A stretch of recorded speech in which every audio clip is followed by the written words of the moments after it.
Hi everyone, this is Peter from Planter. I'm going to show you my new garden, what I've been up to when I've not been coding on the Planter app. So here it is. Let me show you around. All right, so walking in, here is my temporary fence to keep the deer out.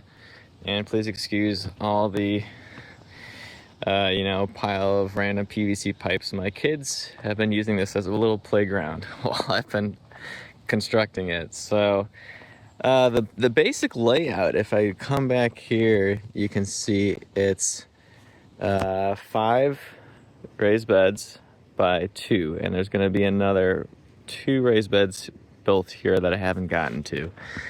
On the corners where some trees used to be are some green stalks, 1 on each corner, and my lime tree that I bring outside for the summer.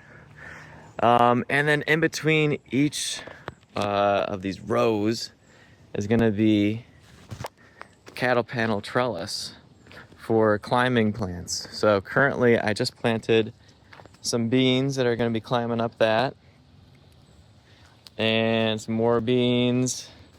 Over here I've got Lodi squash and some other squashes that I'm hoping to train up here. These are not really wanting to climb much, so I just have to keep training them up. And then as for what these raised beds are made of, this is rough sawn lumber from a lumber mill. It's pine. It's not treated or anything. It should last a while because it is actually 2 inches thick as opposed to the 1.5 you get from the store. And I just use really big deck screws to secure it. They're really strong, really nice. The one issue is that this land, as you can see, is on quite a slope, so I have to dig in the corners. Here's a good example over here. So you can see over there I've got the full 10 inches of the board hanging out, while up here at this corner it's nearly flush with the ground. And it's not ideal, but it's what I got to work with. So at least within the raised bed, the soil is flat. So coming over here, let me just show you some of the plants I've got growing. We'll just start at the top. Okay, so here's the green stalk. I've got tomatoes, I've got some strawberries. I just planted a whole bunch of seeds that are coming up, like radishes and a few beets.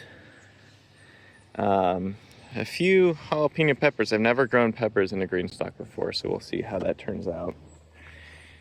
Over here in this bed, I've got all these low light crops. So carrots, got a bunch of lettuce, celery. I just ripped out all the bok choy because it bolted, and I planted some potatoes. I've got some beans growing here, ready to come up and take over once the peas die out, which will be pretty soon. They're already starting to yellow on the bottom. This bed here is all the cole crops, and I've had bad problems with the cabbage moths before, so I covered the whole bed and I've kept it covered. You can see the broccoli, I just harvested some this morning. This stuff is ready to harvest too, but I'm just letting it stay for a little bit longer, hoping it grows a little bit more. I've got some cabbage that is supposed to be like a purplish greenish cabbage, and it's not really curling the way that I thought it would. Got some collards, got some kale. This bed over here is a whole bunch of tomatillos. I've got about 4 different types of tomatillos, maybe 5. I've got the green, I've got a purple, I've got a big yellow tomatillo, and then a small yellow tomatillo. So I think that's like 4. Tomatoes, I like to grow the plum type of tomatoes that are good for like making salsa or sauces. I've got 2 pumpkins. What type of pumpkins are these? I can't remember. They're the Big Max pumpkins. And I'm hoping to grow them out. And here you can see what I've been working on when I'm not planting stuff is I've been digging holes. So you can see this hole is not quite deep enough, but you hear that? There's a big rock down there. So that's what I've been struggling with, is digging past all the rocks. Got this one in. So once I get them in, I put some stone dust around them, and then I will be moving this fence from over here. This is just where it temporarily is to keep the deer out. I'll move that up here and make it look all nice. So just this morning I was working on this. I need to put a post here, but there's an old tree stump. So I kind of gave up. I'll deal with it later. Here's more tomatoes. This is using a method that I found from Gardener Scott. Is you bend a cattle panel at the halfway point. You have to trim off some of the ends to make it a little smaller, and then you can use tomato twine to suspend the tomatoes and help them grow up, and you just twist the tomato around it as it grows. And it worked really well last year, so I'm doing it here too. I don't have enough of that, so I do use some tomato cages for the rest of the tomatoes, even though I'm not a super big fan of that method. I do have a watermelon growing over there. It's not growing much though. This bed, I'm growing grass, and in between the grass I'm growing peppers and onions. These giant pepper plants are seeds that I saved from those little snack peppers from the grocery store, and I'm just doing a little experiment to see how those do, if they actually make a pepper that looks like the one that I got from the grocery store. We'll find out. And then here's some jalapenos, and then a variety of other peppers that I just picked up from the nursery.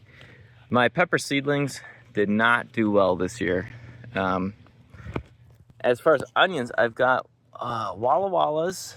You can see that one's actually starting to bulb up already. That's good. Walla Wallas, Red Mountain, and yellow, Spanish yellow, I think. And over here, I've got these really cool Snow Wave sweet pea. It's this purple sweet pea, and then there's also mixed in with it is some regular green peas. I don't see any. I harvested them recently, but you get a mix of the green and the purple, and it's really pretty. The taste is really good. Good in like a stir fry, that's for sure. Fresh, I prefer the snap peas over these fresh. Nice little sign I got. And then over here I've got the other green stalk. Nothing growing yet, but I just planted a bunch of dill and some basil. This is purple basil, that's green basil. And it's should be sprouting any day now. Moving on over here. This is a little obstacle course my kids have been walking around. Just, yeah, again, it's a playground. So this is my cucumber bed, and this is a technique I saw from Self-Sufficient Me, Mark, over there. He said, just lay like a fence or something for them to climb on. Lay it horizontally, about a foot above. So that's what I did. I just stacked some of the bigger rocks that I dug these rocks out when I was digging for the fence. These giant rocks. Here's my hand for scale. Okay, so yeah. I dug these out, and it's working really well. You can see there's a cucumber here. That one's ready to pick. And yeah, so I'm also over here, I'm growing some squash. So there's Lodi squash, honey nut, and then a whole bunch of white scallop bush. I think I said that out of order. White bush scallop squash. And then some yellow and green squash, the regular summer squash varieties. So that's it. You can see there's the one gate that's going to be up there at the corner. It's at an angle. And then I'm building another gate here. And the fence, you can see it goes tall, short, tall, short. That's because the actual fence that you see right now is about, I'm going to bury it a little bit so it's going to line up with the tops of the small ones. And then up top, I'm going to run some wires just to make sure that deer don't jump over. Even that big fence, they could possibly jump over it. So just going to make sure that that works out and that they don't come in. Last but not least, I'm going to show you, it's not veggie related, new apple trees we planted. But this is going to guarantee 100% pollination in my garden. Bees. And they're very busy right now. It's very good. And you can see some of them inside here. I'll show you. This is the outside of the nest, so they're not really doing too much over here. They're storing some pollen, storing some honey. Let me close that back up. So yeah. So there's my garden. I hope you like it. And I'll try to update you in about a month. And hopefully I'll have the fence done by then. We'll see. You know, I've done all the easy posts. Every hole that I need to dig from now on has rocks and roots in the way. So it's just taking a little bit longer than I thought, but that's just how life goes. Okay, a few things I forgot to mention while I was talking in the main video. Okay, so what is that?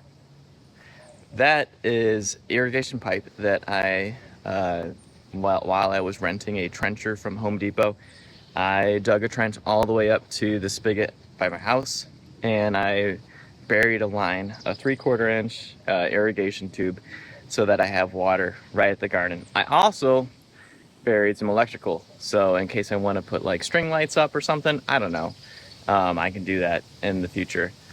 Another thing that you might have noticed is, Peter, why are you putting fence at the bottom of your raised beds? This is to keep voles out from digging up through the bed. Last year at the community garden, I had a big problem with voles. I just don't want to take the chance. You know, the best time to stop them from digging up through the bottom is before you add dirt. So I did that. And hopefully that'll keep them out. I think that is all the questions I can think of that people might have. But if you do have any questions, please whack them down in the comments below. And like, share, subscribe, all that jazz. All right, bye again.